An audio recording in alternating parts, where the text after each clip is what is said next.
উপসাগরীয় দেশগুলো হঠাৎ করে মধ্যপ্রাচ্যের সবশেষে যুদ্ধের সামনে এসে দাঁড়িয়েছে এবং তারা ক্ষুব্ধ।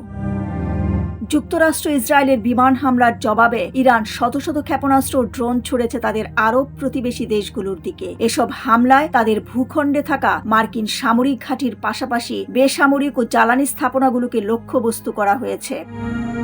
ফলে উপসাগরীয় অঞ্চলের দেশগুলোর নিরাপদ ভ্রমণ, পর্যটন ও আর্থিক কেন্দ্র হিসেবে যে ভাবমূর্তি গড়ে উঠেছিল তা ক্ষতিগ্রস্ত হচ্ছে। পাশাপাশি এই অঞ্চলের যে মূল ভিত্তি তেল ও গ্যাস শিল্পেও সমস্যা সৃষ্টি হচ্ছে। আরব সরকারগুলো এই যুদ্ধ চায়নি এবং তারা এটি ঠেকানোর চেষ্টা করেছে। প্রশ্ন হলো, তারা ইরানের যে হামলাকে বিশ্বাসঘাতকতামূলক আখ্যায়িত করেছে সেই যুদ্ধে নিজেরাই জড়িয়ে পড়বে কিনা। সব সীমারেখা অতিক্রম হয়ে গেছে, মঙ্গলবার এক ব্রিফিংয়ে বলেছেন কাতারের পররাষ্ট্র মন্ত্রণালয়ের মুখপাত্র মাসেদ আল আনসারি। আমাদের সার্বভৌমত্বের উপর হামলা চলছে, তিনি সাংবাদিকদের বলেছেন।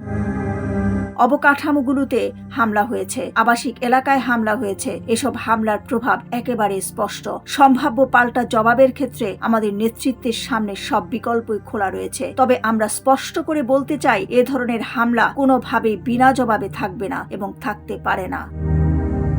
দিলরুবা খান, ডেস্ক রিপোর্ট, সোনালী নিউজ।